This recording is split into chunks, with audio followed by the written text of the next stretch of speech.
प्रभूला धन्यवाद. सर्वजण आनंदी आहेत. आपण स्तवनाच्या वेळेत केलेली प्रार्थना आराधना प्रभूने मान्य केलेली आहे आणि परमेश्वर आज आपल्यामध्ये उपस्थित आहे. कुणाचा विश्वास आहे? माझा विश्वास आहे. हालेलुया. Praise Lord. उपदेशक 3 अध्याय आणि 9 वचन वाचूया. उपदेशकाचं पुस्तक 3 अध्याय आणि 9 वचन.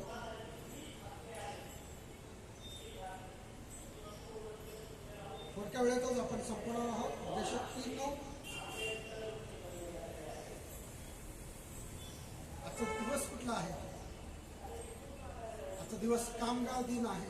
कामगार दिवस आहे आणि कामगारांचे स्मरण करण्याचा, कामगारांचा सन्मान करण्याचा, त्यांच्या कष्टाचं वेतन देण्याचा, त्यांची कष्टाची प्रशंसा करण्याचा आजचा समय आहे. उपदेशक 3 अध्याय 9 वचन. कुणाला मिळालं असेल लवकर वाचा. मनुष्य ज्याच्यासाठी कष्ट करीतो त्याला काय लाभ. हालेलुया. Praise Lord. या वचनासाठी आपण प्रार्थना करूया. धन्यवाद प्रभू परमेश्वर. हे वचन तू आशीर्वादाचं कर. अनुभूत मनात सगळं मुख माझं असू दे. मुखातील प्रत्येक शब्द तुझ्यासाठी, तुझ्या गौरवासाठी, तुझ्या इच्छेप्रमाणे असू दे. तर हे वचन ऐकणारे सर्वांचा तू ताबा घे. वचनाच्या विरोधात कार्य करणारे सर्व सैतानाची धुळात मिळेल. नासून निष्कृष्टांना आणि बांधू टाकतो. तुझी मौखिकता इथं जाहीर करतो. प्रार्थना की नासून निष्कृष्टाच्या गौरव प्रकरणावर केली म्हणून ऐकून मान्य करते त्या. आमेन. हालेलुया. Praise Lord. आणि आजचा दिवस आहे. आज 3 महत्वाचे सण आहेत किंवा 3 महत्वाचं वैशिष्ट्य आहेत आजच्या दिवसाचे. 1 मेचे किंवा आजच्या दिवसाची. आज बुद्ध पौर्णिमा आहे. आज महाराष्ट्र दिन आहे. 1 मे 1960 साली याच दिवशी महाराष्ट्र राज्याची स्थापना झालेली आहे. 60 आता 26 40 आणि 26 66 वर्ष कंप्लीट झालेली आहे. आणि आज कामगार दिन सुद्धा आहे. हालेलुया. आजचं महत्वाचं वैशिष्ट्य म्हणजे आज कामगार दिन आहे. आणि मनुष्य हा जन्मापासून मरेपर्यंत कामगारच आहे. हालेलुया. सिस्टरनी मान बोलवलेला आहे. त्याला सिस्टरला ते मान्य आहे. कारण उत्पत्ती 3 अध्यायामध्ये आपले जे एकदम प्राचीन पूर्वज जे होते आदाम आणि हव्वा, त्यांनी एक चूक केली होती. एक आज्ञेचा भंग केला होता आणि जे फळ खाऊ नको ते फळ खाल्लं होतं. त्यामुळे काय झालेलं आहे? वाचा ते वचन. उत्पत्ती 3 अध्याय. कारण की तिथूनच मनुष्याच्या कष्टाची सुरुवात झालेली आहे. उत्पत्ती 3 अध्याय 17 ते 19 वचन. लवकर वाचा वचन. उत्पत्ती 3 अध्याय. आणि ज्या झाडाचे फळ खाऊ नकोस म्हणून मी तुला आज्ञा केली होती त्याचे फळ तू खाल्लेस, म्हणून तुझ्यामुळे भूमीला शाप आला आहे. तू आयुष्यभर कष्ट करून तिचं उपज खाशील. ती तुला काटे व कुसळे देतील. तू शेतातले पीक खाशील. तू आपल्या निळाच्या घामाने भाकर मिळवून खाशील आणि ती पुन्हा मातीला जाऊन मिळशील, कारण तिच्यातून तुझी उत्पत्ती आहे. तू मोती आहेस आणि तू माती आहेस आणि मातीला परत जाऊन मिळशील. आणि जे मी तुम्हाला सांगितलेलं आहे की मनुष्य हा जन्मापासून मरेपर्यंत कामगार आहे, कष्टकरी आहे. आणि त्याची सुरुवात आदामापासून झालेली आहे. हालेलुया. आणि का झालेली आहे ते पण मी सांगितलेलं आहे शॉपमध्ये की त्यांनी एका आज्ञेचा भंग केलेला आहे. आणि त्यामुळं जे आदामावरती शाप आले, ते मनुष्यावरती शाप आले, ते आजतागायत चालू आहे. आणि त्यामुळं मनुष्याला आयुष्यभर कष्ट करावे लागतात. काय दिलेलं आहे? जन्मभर तुला कष्ट करून तुझी भाकर खावी लागेल. शेतातला उपज तुला पिकवावा लागेल. घाम गाळावा लागेल. बरोबर. आणि आज प्रत्येक मनुष्य घाम गाळत आहे, कष्ट करत आहे. आणि त्याची सुरुवात उत्पत्ती 3 अध्यायापासून झालेली आहे. हालेलुया. Praise Lord. आणि मनुष्य हा जन्म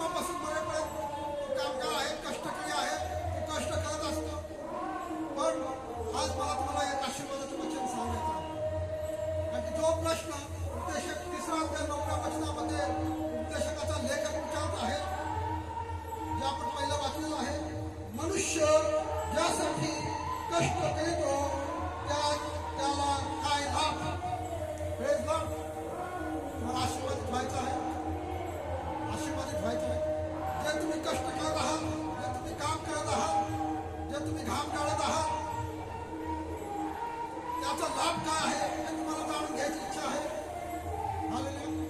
मला इच्छा आहे सांगायची, आणि देवाने मला ती वचनाची प्रेरणा दिलेली आहे. सकाळी 2 तास बसून प्रार्थनेमध्ये बसून देवाच्या आत्म्याच्या प्रेरणेने ही वचनं काढलेली आहे. तुम्हाला त्या कष्टाचा लाभ सांगण्यासाठी, तुम्हाला त्याद्वारे आशीर्वादित करण्यासाठी.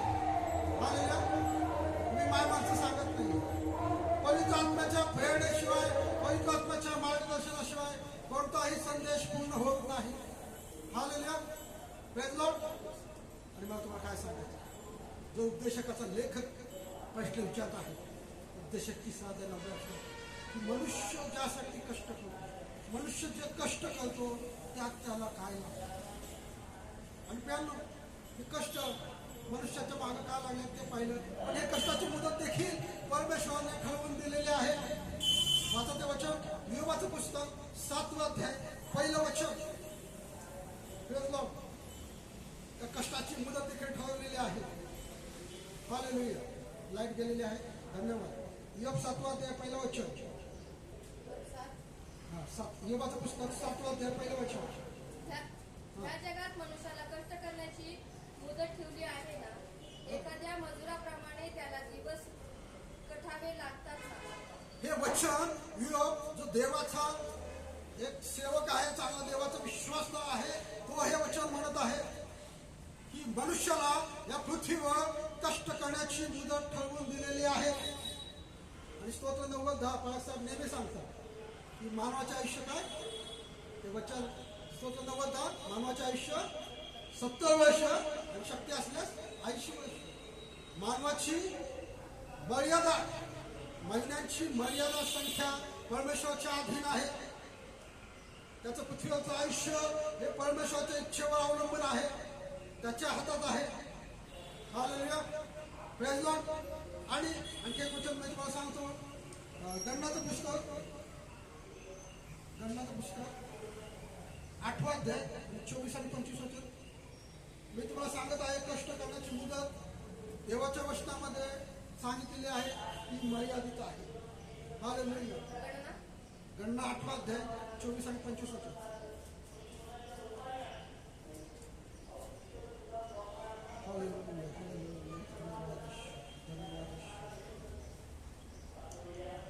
गणना 8 अध्याय 24-25 वचन.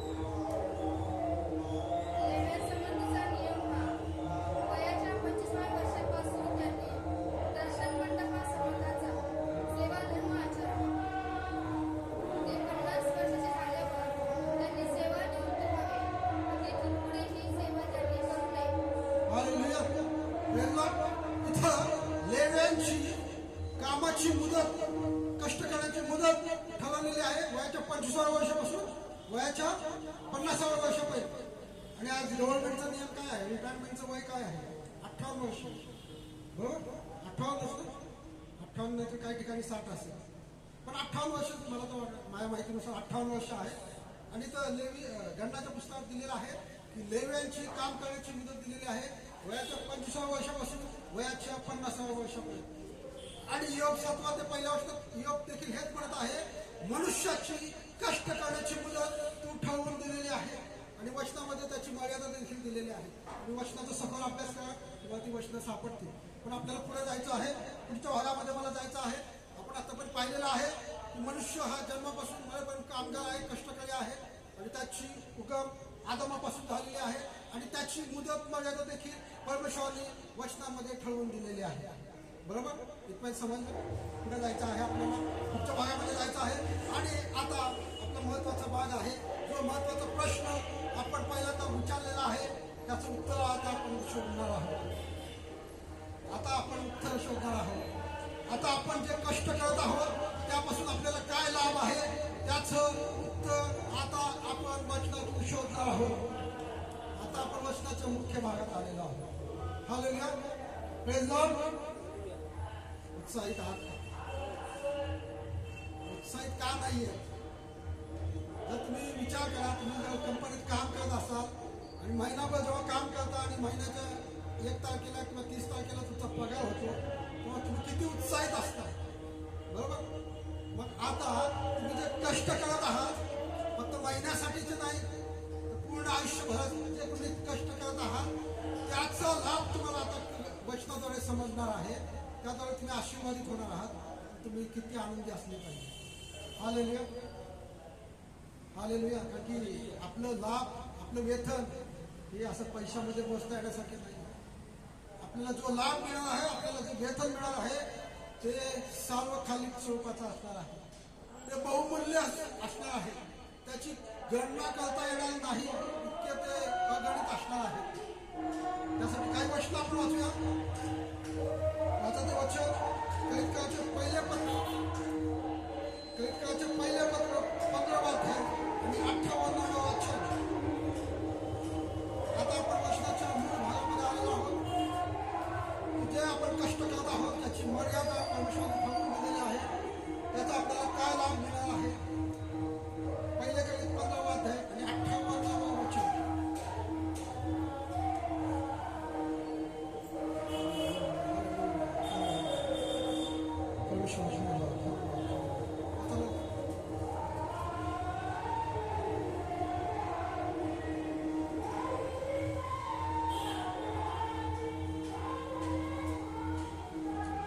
पहिले कलिक 15:58.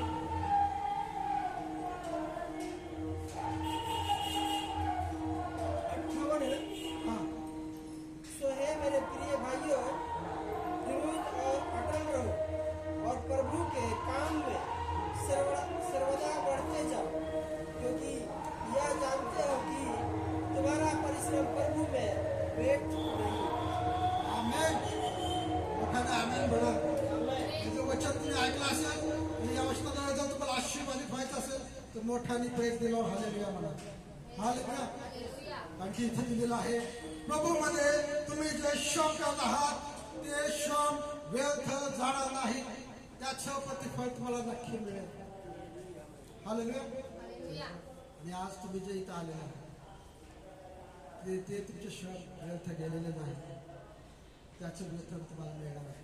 मी आल्यालाच प्रार्थना केली की आज इथं जे प्रार्थना करणार आहे, आज जे इथून आशीर्वाद मिळणार आहे ते पूर्ण महिन्यासाठीचे आशीर्वाद असणार आहे. हालेलुया. Praise Lord. आणि आणखी एक वचन होते उपदेशक 9 अध्याय 9 वचन. उपदेशक 9. आपण काही वचन वाचून समाप्तीकडे जाणार आहोत. उपदेशक 9:9.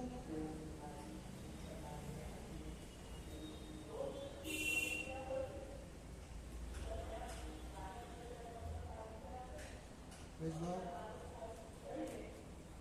अपने व्यर्थ जीवन के सारे दिन जो उसने सूर्य के नीचे तेरे लिए ठहराए हैं, अपनी प्यारी पत्नी के संग में बिताना, क्योंकि तेरे जीवन और तेरे परिश्रम में जो तू सूर्य के नीचे करता है तेरे यह भाग है.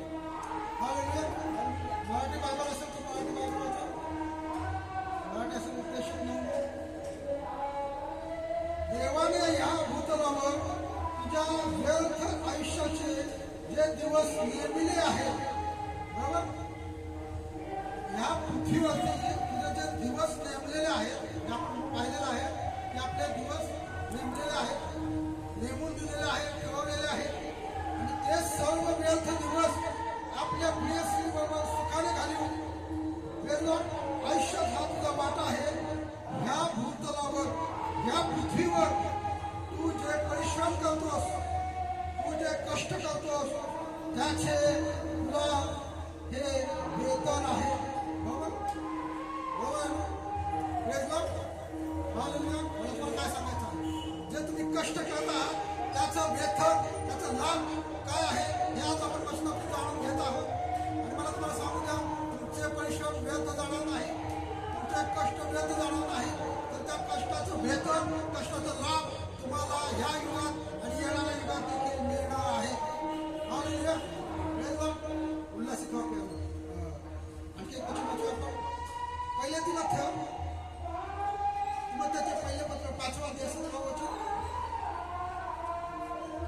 पहिले तिमोथेय 5:17.